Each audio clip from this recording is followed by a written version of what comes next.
नमस्कार, अपन समाचारमा स्वागत छ। अब समाचार विस्तारमा। मध्य प्रदेशमा पनि श्रमदान रोजगार मेला लाग्ने भएको छ। श्रम रोजगार तथा सामाजिक सुरक्षा मन्त्रालय र जनकपुर धाम उद्योग वाणिज्य संघको आयोजना तथा नेपाल उद्योग परिसंघ सहआयोजनामा जनकपुर धाममा ज्येष्ठ 19 र 20 गते श्रमदान रोजगार मेला आयोजना हुने भएको छ। मेलाको विषयमा बिहिबार पत्रकार सम्मेलन गरी जानकारी दिएको छ। श्रम मन्त्रालयका उपसचिव एवं मेलाका मध्य प्रदेश संयोजक दिपेन्द्र पौडेलले मेलाले श्रमिक र रोजगारदातालाई जोड्न बताएका छन्। मेलाले रोजगार खोज्ने रोजगारदाता र विभिन्न क्षेत्रका सरोकारवालाहरूलाई एकै ठाउँमा ल्याएर नेटवर्किङ र रोजगारीका लागि अनुकूल वातावरण सिर्जना गर्ने उनको विश्वास रहेको छ। उनले मध्य प्रदेशमा हुने मेलामा बेरोजगार युवाहरूको ज्ञान सिप क्षमताका आधारमा मागहरू सङ्कलन गरिने पनि बताएका छन्।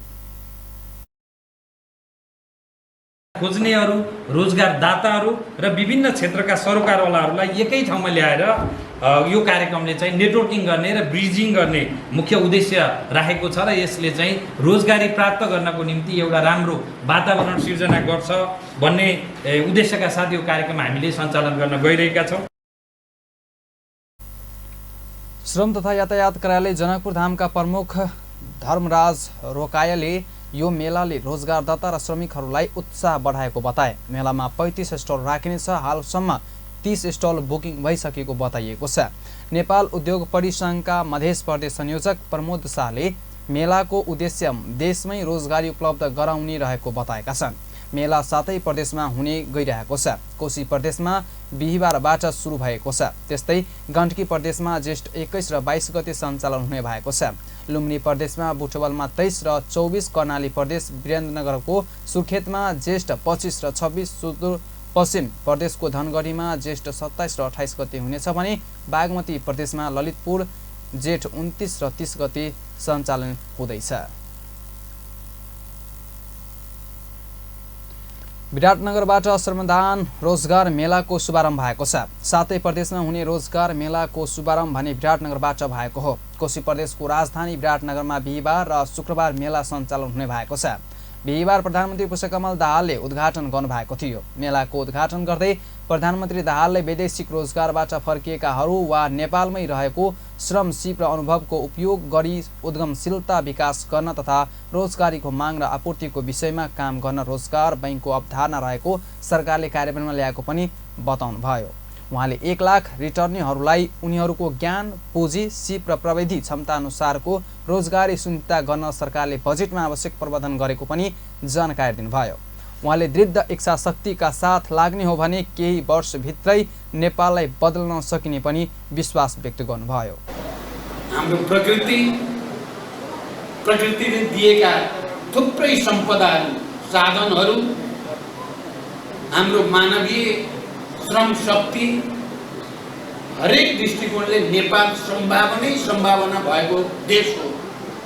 तर केही समयदेखि यति राम्रो सम्भावना भएको हरेक क्षेत्रमा देश हुँदाहुँदै पनि नेपालमा केही हुन सक्दैन भन्ने नकारात्मक भाष्य बनाउने कसरत भएको छ। योभन्दा दुर्भाग्य हामी नेपालीहरूको निम्ति केही हुनै सक्दैन। यहाँ हरेक ठाउँमा रोजगारीका सम्भावनाहरू छन्। यहाँ सर्वत्र उद्यमशीलताको विकासका सम्भावनाहरू छन्। हामीले पर्यटनको विकासको दृष्टिकोणले या ऊर्जा क्षेत्रको विकासको दृष्टिकोणले या जडीबुटीको विकासको दृष्टिले या कृषिमा आत्मनिर्भरताको दृष्टिकोणले या उद्योग व्यवसायको विकासको दृष्टिकोणले सम्भावना भएको सुन्दर देश हो यो। तर यो नकारात्मक भाष्यले मेलामा कोशी प्रदेशका 50 भन्दा बढी उद्योगी व्यवसायीले स्टल नै राखेर रोजगारीका लागि आवेदन आह्वान गरेका छन्। श्रम रोजगार तथा सामाजिक सुरक्षा मन्त्री डोल प्रसाद आर्यालले श्रमदान रोजगार मेलाले रोजगारीको खोजी गरिरहेको र दक्ष जनशक्तिका लागि जागिर पाउने उपयुक्त थलो बन्न सक्ने बताउनुभयो। मेलाले रोजगारदाता कम्पनी र श्रमको खोजीमा रहेको नेपाली नागरिकलाई जोड्ने पुलको काम गर्न विश्वास व्यक्त गर्नुभयो। तालिम दिने संस्थाहरू पनि जोडिनु भएको छ। हामीलाई बजारको माग कस्तो छ र हाम्रो श्रमिकहरूको कुन अवस्था छ यसलाई चाहिँ जोड्नुपर्ने हुन्छ हामीले र बजारको माग अनुसारको चाहिँ सिप सिकाउनु पर्ने हुन्छ। यो चाहिँ एउटा 7 प्रदेशमा हामीले जुन यो सुरुवात गरेका छौँ यसले चाहिँ स्वदेशमा भएका संस्थाहरू छ तर हाम्रो नेपाली नागरिकहरूलाई थाहा छैन कति। र नागरिकहरू पनि हुनुहुन्छ तर रोजगारदाताको मूल्य थाहा छैन। त्यसो चाहिँ पुलको काम गरौँ र उहाँहरूलाई चाहिँ जोडौँ।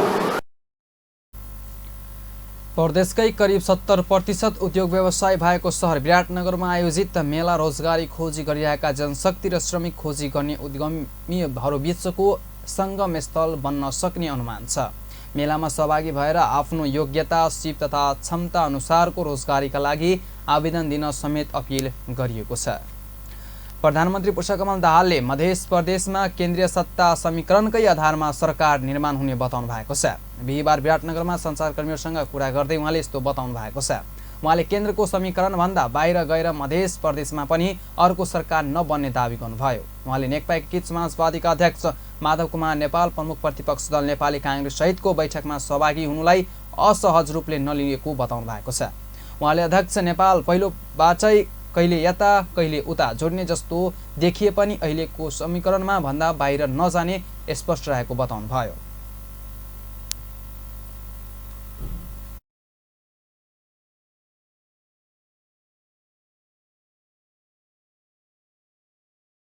आवश्यकता अनुसार र स्थिति अनुसार पर्याप्त बजेटको व्यवस्था भएको छ। कार्यक्रमहरू पनि सबै रहेका छन्। त्यसकारण यो प्रचार गर्न खोजिएको छ कोशीलाई अलि बढी चाहिँ कम भयो भन्ने कुरा सही होइन। र फेरि बजेट वक्तव्यमा जति कुरा आएका छन् त्यति मात्रै छैनन्। वक्तव्यमा आउने कुरा र चाहिँ बजेटको व्यवस्था गर्ने कुरा अलिकति फरक हुँदो रहेछ। वक्तव्यमा सबै कुरा चाहिँ आएका हुँदैनन्। जस्तै विराटनगर चक्रपथको कुरा या यहाँको चाहिँ के अरे मेडिकल कलेजसँग सम्बन्धित कुरा त्यो चाहिँ परेको छ बजेटमा, तर वक्तव्यमा चाहिँ आएको छैन। उहाँले कोशी प्रदेशलाई बजेट कम भयो भन्ने कुरा सही नभएको समेत बताउनुभयो। उहाँले प्रदेशको आवश्यकता र परिस्थिति अनुसार पर्याप्त बजेट विनियोजन गरेको पनि जानकारी दिनुभयो। प्रधानमन्त्री पुष्पकमल दाहालले राष्ट्रवर्ग र जनताको निमित्त फेरि एउटा नयाँ आन्दोलनको तयारीमा रहेको बताउनु भएको छ। बिहिबार काठमाडौँमा जनसांस्कृतिक महासङ्घ नेपालको राष्ट्रिय सम्मेलनलाई उद्घाटन गर्दै उहाँले यस्तो बताउनु भएको छ। उहाँले क्रान्तिको बाटो सरल रेखामा नजाने बताउँदै उहाँले सरकारको तर्फबाट सुशासन, सामाजिक न्याय र समृद्धिको मात्रै कुरा नगरिएको बताउनुभयो। उहाँले सरकारले आगामी आर्थिक वर्षको नीति तथा कार्यक्रम र बजेटलाई गम्भीरताका साथ हेर्ने हो भने समाजवादको बिउ रोप्ने प्रयास गरिएको उल्लेख गर्नुभयो। उहाँले समाजवादको निमित्त एकता आवश्यकता रहेको पनि दोहोर्याउनुभयो।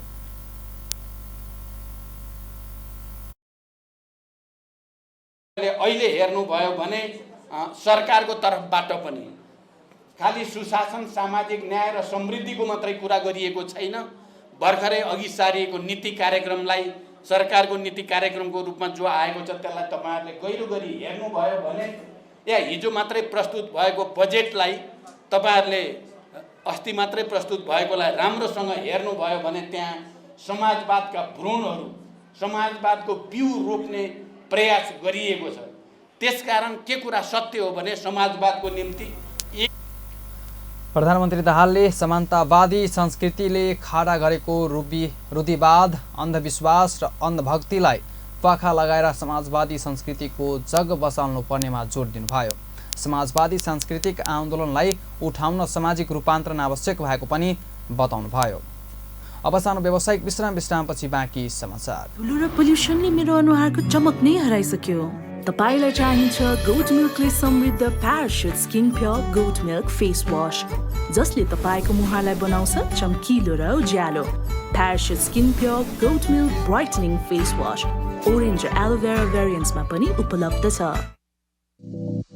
काठमांडू के पैराडाइज मैन पावर अब अपने जनकपुर धाम में वैदेशिक रोजगार के लिए संपूर्ण कार्य करे वाला Saudi, Qatar, Dubai, Malaysia, Kuwait लगायत संपूर्ण देश सब में गारंटी के साथ पठावा वाला, अपने के कहल बमोजिम के सैलरी में गारंटी के साथ विदेश पठावा वाला एकमात्र भरोसेगर कंपनी अब अपने जनकपुर धाम में पैराडाइज मैन पावर।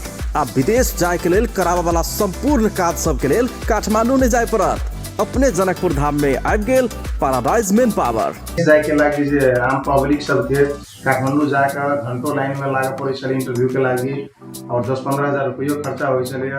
अब काठमांडू नहीं जाए पड़े। मैन पावर अपने से जनकपुर के भवनपुरा में आ गए रहे। पैराडाइज मैन पावर में इंटरव्यू सहित के एकदम गारंटी के साथ में विदेश पठाने के काम हो रहा है।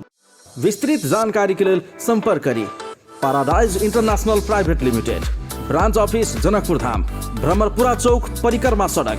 Contact 9801 25430, ISO 9001 2000 certified.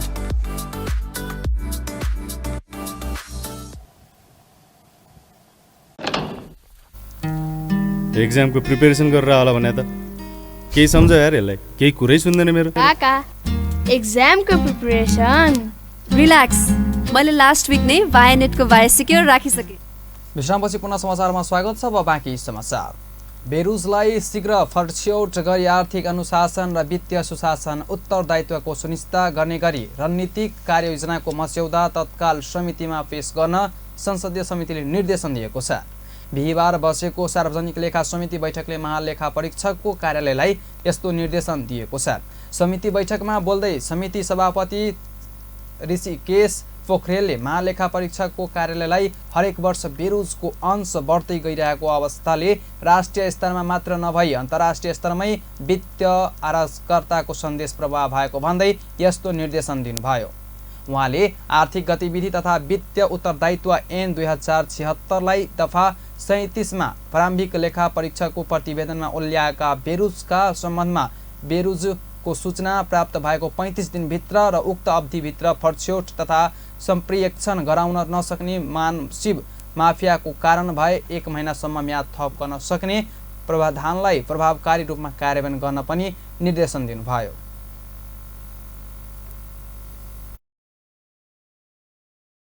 कुन कानुनको कुन दफा नियम र निर्देशिकाको प्रावधान अनुसार बेरुजु हुन गएको हो सो उल्लेख गरी फर्स्यौट गर्नको लागि पेश गर्नुपर्ने प्रमाण, कागजात र स्वीकृति गर्ने पदाधिकारीको स्पष्ट विवरण प्रतिवेदनमा समावेश गराउन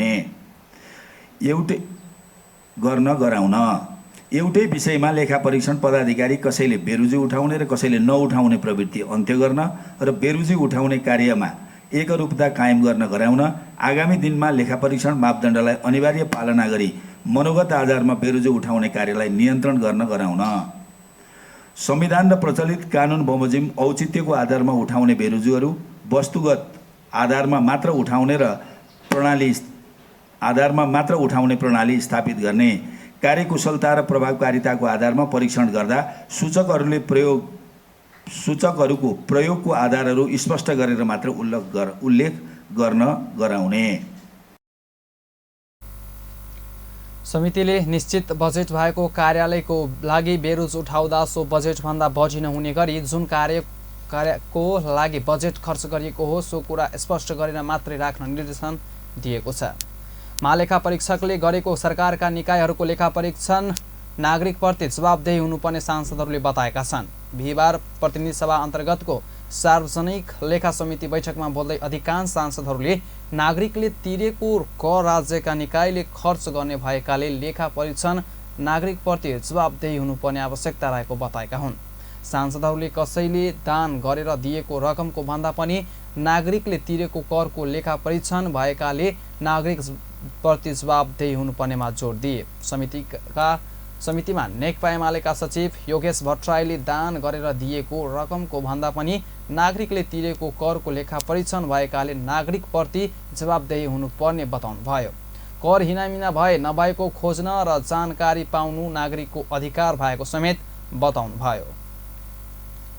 भने हाम्रो सुशासनको अवस्था चिन्ताजनक छ भन्ने हामीले बुझ्नुपर्छ।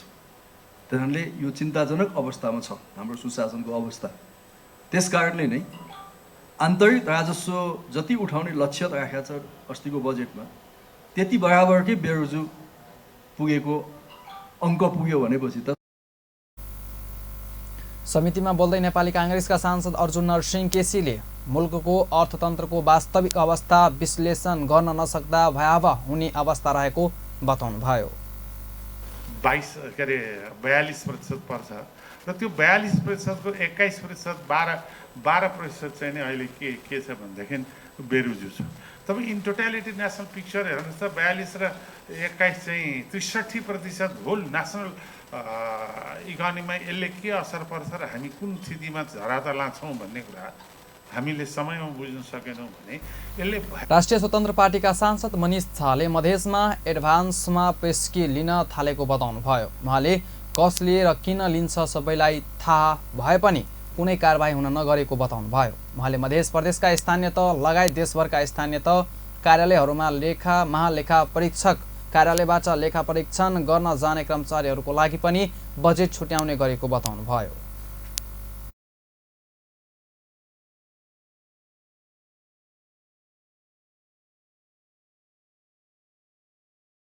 त्यहाँको बजेटको आकार अनुसार उहाँहरूलाई इन्टरटेन गर्नको लागि बजेट छुट्याइएको हुन्छ। हुँदैन यस्तो अभ्यास छैन भने मलाई च्यालेन्ज गर्नुहोस् तपाईँहरू, कहाँ छ कसरी हुन्छ म तपाईँहरूलाई प्रस्तुत गरेर देखाइदिन्छु। यदि हुँदैन भन्नुहुन्छ भने मलाई च्यालेन्ज गर्नुहोस्, कसरी हुन्छ भनेर म प्रमाणित गरेर देखाइदिन्छु। त्यो भइरहेको छ। नेपाली काङ्ग्रेसका सांसद श्याम कुमार घिमिरेले महालेखा परीक्षकको लेखा परीक्षणलाई विश्वसनीय र पारदर्शी बनाउन आवश्यक रहेको पनि बताउनुभयो। जीले यो विषयमा चाहिँ गम्भीरतापूर्वक सोच्नलाई मैले पहिलो आग्रह गरेँ। दोस्रो कुरा, यो रकमान्तरको ठुलो रकम उहाँले जुन उल्लेख गर्नुभयो यो पनि बडा गम्भीर प्रश्न हो। यो संसदले पारित गरेको भन्दा बाहिर गएर बजेट विनियोजन गर्ने र खर्च गर्ने अधिकार कसैलाई पनि हुँदैन र यो एक प्रकारको भ्रष्टाचार नै हो र यो कम्प्लिटली यो बेरुजु, यो असुल उपर गर्ने बेरुजु।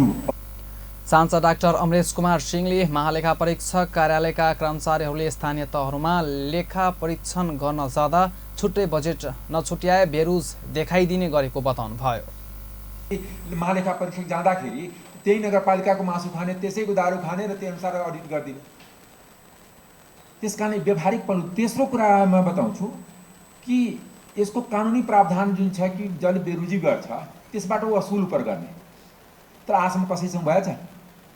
आखिर बेरुजुको लागि त एकाउन्टेबल त कसैलाई बनाउनु पर्यो। उहाँले बेरुज बढ्दै जानुमा राजनीतिक र कर्मचारीको नेतृत्व जिम्मेवार हुनुपर्नेमा जोड दिनुभयो।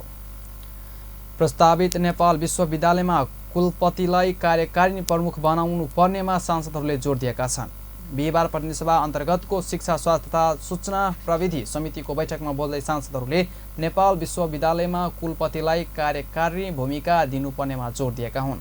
नेपाल विश्वविद्यालयका सम्बन्धमा व्यवस्था गर्न बनेको विधेयकको सम्बन्धमा दफावार छलफलमा भाग लिँदै सांसदहरूले कुलपतिलाई सबै कार्यकारी अधिकार दिएर जानु राम्रो हुने धारणा राखेका थिए।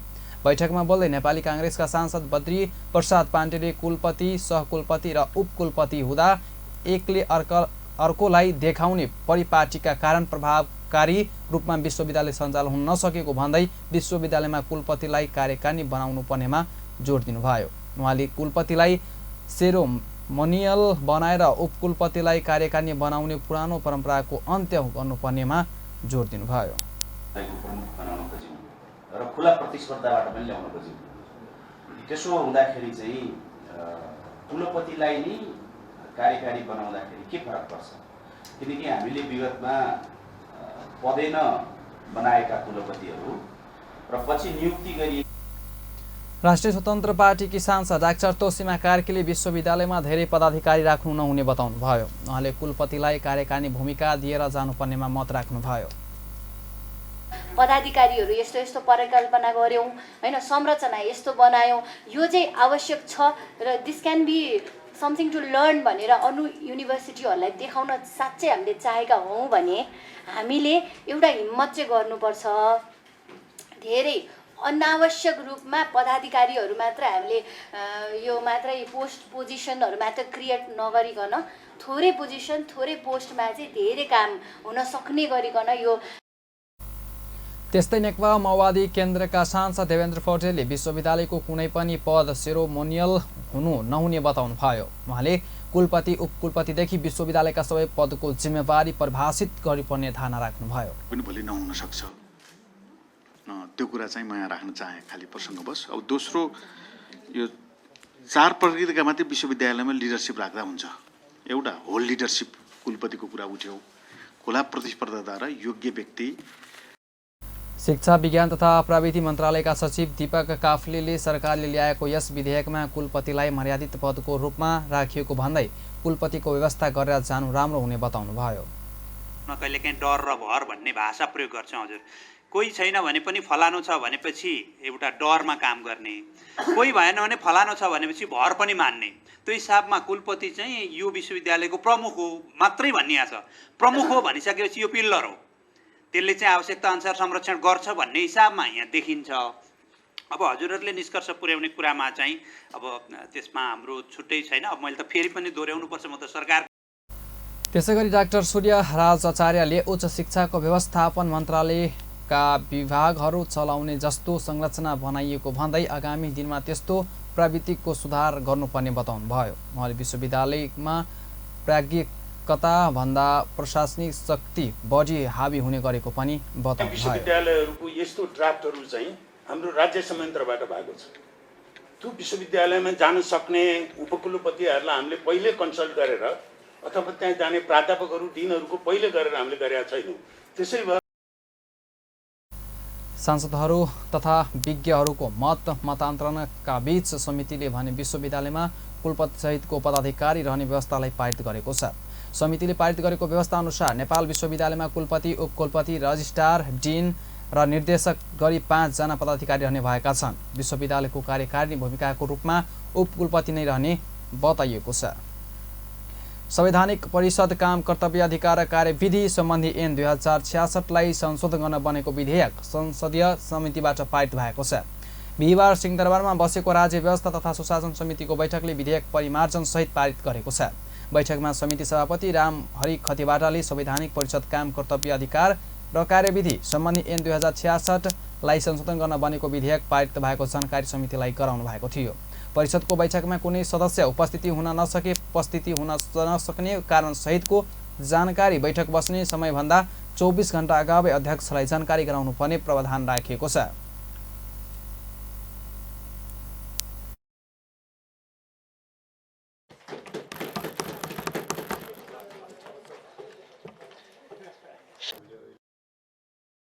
पनि सरकार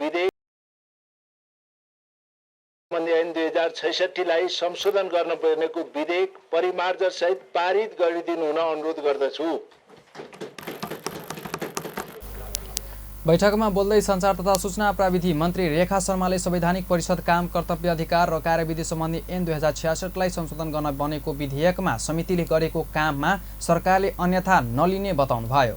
उहाँले छलफल गरेर सबैको सहमतिमा अघि बढ्नुपर्ने जरुरी रहेको पनि तर्क गर्नुभयो। पनि सरकारको प्रतिनिधिको हिसाबले सामान्य प्रधानमन्त्रीज्यूको तर्फबाट मैले संशोधन विधेयक पेश गर्दा र आजका दिनसम्म आउँदाखेरिमा पनि अब यो समितिले जे विषयमा सर्वसम्मति गर्छ त्यो विषयमा सरकारको त्यति धेरै अन्यथा हुने कुरा भएन। त्यसमा छलफल गर्न सकिने कुरा नै भयो। तर जहाँसम्म हाम्रो अलिकति नमिलेको थियो जस्तो मलाई लाग्छ, त्यो विषय मिल्दाखेरिमा अरू विषय चाहिँ छलफल गरेर मिलाउन सकिने अवस्था पनि थियो। त्यो विषयमा चाहिँ यो विधेयकमा चाहिँ व्यवस्था भएर आएको छ। विधेयकमा भएरै आएको व्यवस्था सरकारले वन दोस्रो संशोधन नियमावली 2021 स्वीकृति गरेको छ। साथै तिलगङ्गा आँखा विश्वविद्यालय सम्बन्धमा व्यवस्था गर्न बनेको विधेयक संघीय संसद समक्ष पेश गर्न स्वीकृति दिएको छ। अवसरमा व्यावसायिक विश्रामपछि बाँकी समाचार। आदमी हरायल सूचना। जनकपुर धाम वार्ड नंबर 13 पिडारी पछिया टोलक 30 वर्षक प्रदीप कुमार शाह इहे जेठ 13 गते रवि दिन से हरायल छे। हाफ पैंट उज्जर भेस्ट लगाउने, बाज नहीं सकवाला आ मानसिक संतुलन ठीक नहीं रहल, पहिरन हाफ पैंट आ उज्जर का भेस्ट, ऊंचाई 5 फीट 3 इंच, चेहरा का रंग गोर रहल और रवि दिन बेरिया में 3 बजे से घर से हरायल छे। संपर्क व्यक्ति जीवत शाह, प्रदीपक बाबू। संपर्क नंबर 98 440 55 2 19। खोज का जिम्मा लगाए वाला व्यक्ति के लेल उचित पुरस्कार 5000 रुपया के व्यवस्था समेत कैल गेल छै।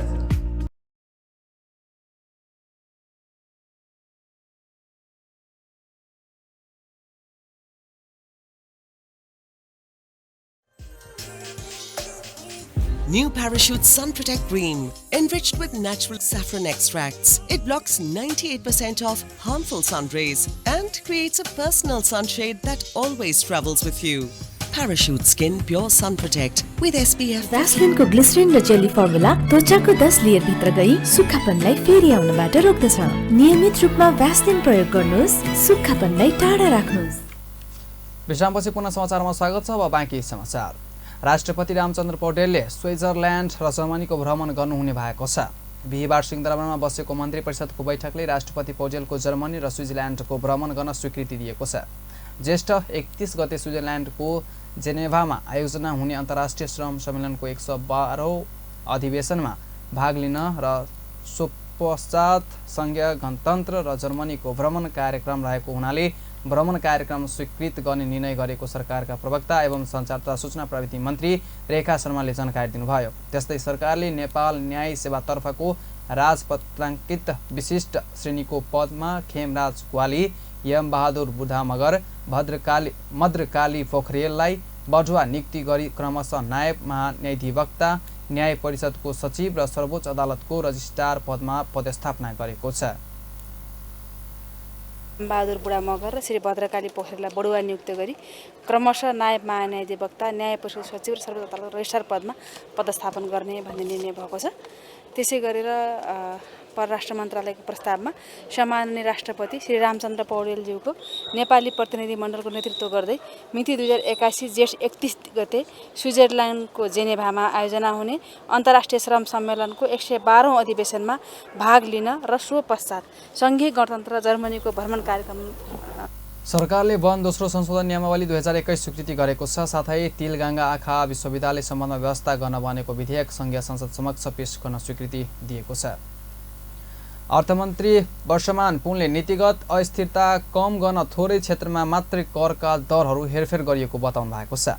नेपाल आर्थिक पत्रकार सङ्घ नाजिफले बिहिबार काठमाडौँमा आयोजना गरेको आगामी आर्थिक वर्ष 2081-82 को बजेटमाथिको छलफल कार्यक्रममा बोल्दै अर्थमन्त्री पुनले यस्तो बताउनु भएको छ।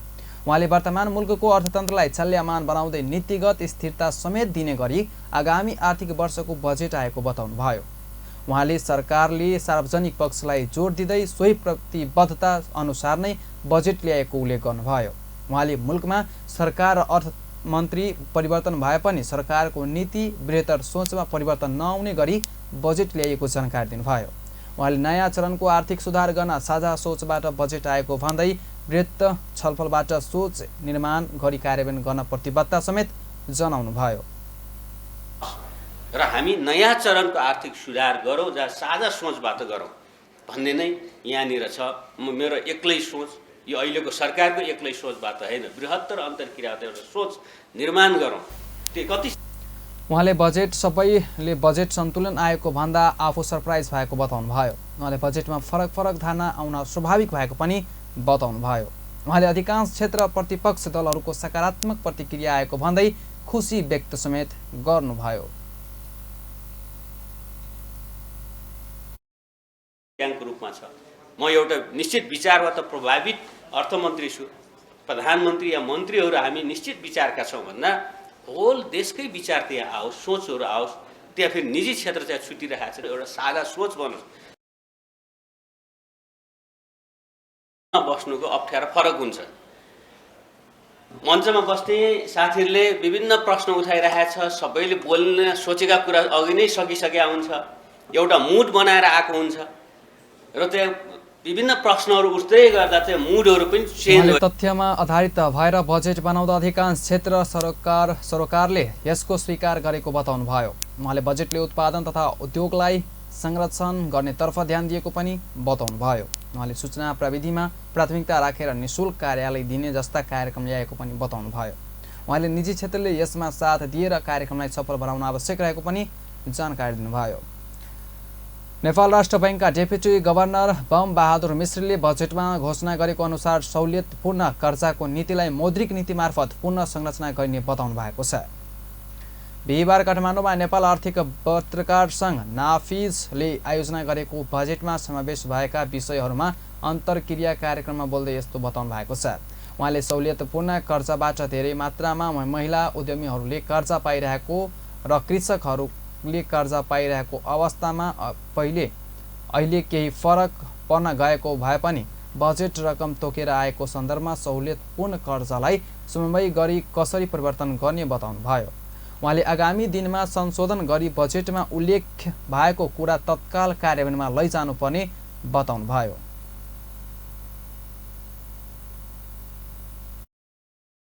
बोल्नुभयो पनि केही कुरा राख्ने मौका दिनुभएकोमा सम्पूर्ण पदाधिकारीज्यू केही बोल्ने मौका दिनुभएकोमा ब्याङ्कर्सहरूको तर्फबाट दिनुभएकोमा पदार्थमा लाग्ने महसुल भन्दा तयारी वस्तुको पैठारीमा लाग्ने उहाँले बजेटमा वित्तीय क्षेत्र सुधार गर्न कार्यक्रम आउनु निकै महत्त्वपूर्ण भएको बताउनुभयो। उहाँले उक्त कार्यक्रम कार्यान्वयनको नेतृत्व गर्न राष्ट्र बैङ्क तयार रहेको पनि बताउनुभयो। उहाँले बजेटले सरकार र राष्ट्र बैङ्कमा कामबीच ताद्यमयता मिलाएको भन्दै यसले बजेट कार्यान्वयनमा सहजता प्रदान गर्ने दावी गर्नुभयो। उहाँले निजी क्षेत्रले लचक मौद्रिक नीति आवश्यक रहेको बताइएको भन्दै मौद्रिक नीति त अहिले पनि लचक रहेको बताउनुभयो। नेपाल ब्याङ्कर्स सङ्घका अध्यक्ष सुनिल केसीले सरकारले ल्याएको बजेट सन्तुलित तथा समय सापेक्ष रहेको बताउनु भएको छ।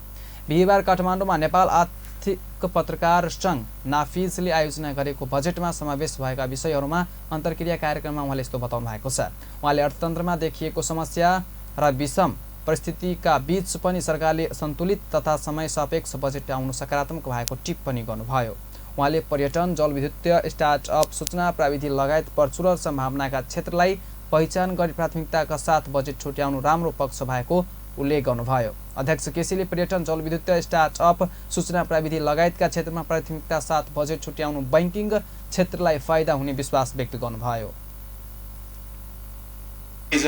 हाइड्रो पावर, रिन्युएबल एनर्जी, सँगसँगै आइटी इन्डस्ट्री र कृषि र सँगसँगै स्टार्टअपलाई पनि जोडिएर जुन किसिमको एउटा 5वटा उसमा प्लान रूपमा चाहिँ बजेट आएको छ, पक्कै पनि यसले चाहिँ नेपालको ब्याङ्किङ इन्डस्ट्रीलाई, नेपालको ब्याङ्किङसँग रिलेटेड इन्डस्ट्रीलाई चाहिँ आगामी वर्ष चाहिँ थुप्रै अवसरहरू प्रदान गर्नेछ भन्ने चाहिँ हाम्रो बुझाइ हो। किन यही सेक्टर्सहरू हो जहाँ उहाँले सामाजिक सुरक्षा कोषमा लाग्ने दोहोरो कर हटाउनु पर्ने, निष्क्रिय कर्जा अनुपात बढ्दै जाँदा बैंकलाई कर छुट दिनुपर्ने जस्ता सुझाव भने बजेटले पूरा नगरेको गुनासो समेत गर्नुभयो।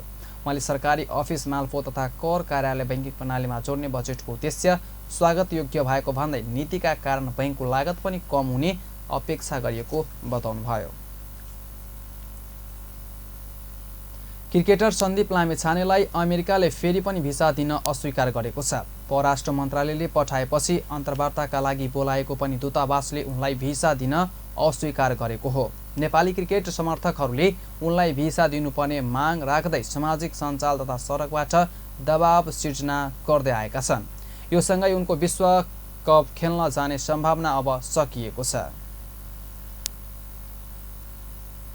युवा तथा खेलकुद मन्त्री विश्वराज भक्त श्रेष्ठले कीर्तिपुर क्रिकेट मैदान आसपासैमा खेलाडीहरूका लागि होस्टेलको व्यवस्था गर्ने बताउनु भएको छ।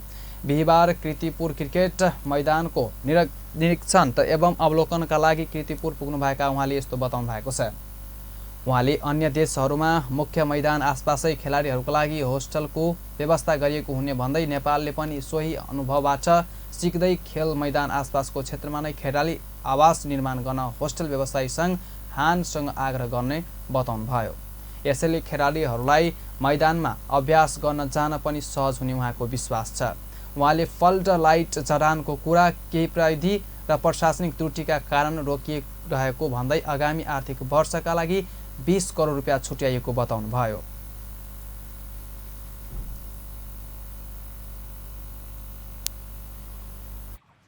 त्यहाँ कुरा गर्दाखेरि यो पालिको सम्भावनाहरू के छ भने क्याम्पको साथीहरूसँग पनि कुरा गरेर अब के गर्ने भने फिल्डमा एक्चुअली हेर्ने भन्ने कुरामा हाम्रो जुन त्यो प्रतिवेदन थियो त्यसलाई आज हामीले पूर्ण गरेका छौँ फिल्ड भिजिटको लागि। दोस्रो कुरा तपाईँले सोध्नुभयो यो बजेट पनि आएको। हिजो हामी बसेर सदस्य सचिव साहब हामीसँग नियमित बुधबारको बैठकमा चाहिँ यो वाला पार्टमा अब के गर्ने के भइरहेछ भन्ने क्यानका सचिव पारस खड्काले पूर्वाधारको कुरा गर्दा अबको 5 महिनासम्म अन्तर्राष्ट्रिय नरहेकाले क्रिकेटर पूर्वाधार बनाउने काममा आफूहरू लागिसकेको बताउनुभयो। उहाँले क्रिकेट पिचलाई व्यवस्थित गर्न मैदान पुग्ने दशकलाई छुट्याएर पुरुष र महिला शौचालय निर्माण गर्ने, भिआइपी क्षेत्रमा स्ट्रक्चर प्लान गर्ने सोच रहेको बताउनुभयो। उहाँले स्कोर बोर्डको टेन्डर पास भएको र फ्लड लाइटको पनि 45 दिनसम्म टेन्डर सकिएर काम सुरु हुने आशा रहेको बताउनुभयो। क्वालिफायर त्यति बेला थियो। ती नेसनल टिमको प्रिपरेसन्सको लागि चाहिँ धेरैभन्दा धेरै प्रतियोगिता आयोजना गर्दाखेरि ग्राउन्डले भनौँ न धेरै रेस्ट पनि पाएको थिएन र नर्मली जति पनि कन्स्ट्रक्सनको काम हुन्छ त्यो चाहिँ बर्खामै गर्नुपर्ने भएको भएर चाहिँ अहिलेको लागि एउटा पिच र ग्राउन्डलाई व्यवस्थित कसरी गर्ने र त्यो सँगसँगै सदस्य सचिवज्यू र मन्त्रालयमा चाहिँ हामीले कोर्डिनेट गरेर चाहिँ एउटा के हामीले एउटा ग्रिन सिग्नल के पाछौँ भन्दाखेरि त्यो सर्टेन बजेट छ। सो अवसरमा खेलकुद मन्त्री श्रेष्ठले क्रिकेटर सन्दीप लामिछानेसँग पनि भेट गर्नुभएको थियो। उहाँले लामिछानेसँग सरकारले विश्वकप खेल्न पठाउनुको लागि कूटनीतिक पहल गरेको र विश्वकप खेल्न जान पाउनुमा आशावादी रहेको बताउनुभयो।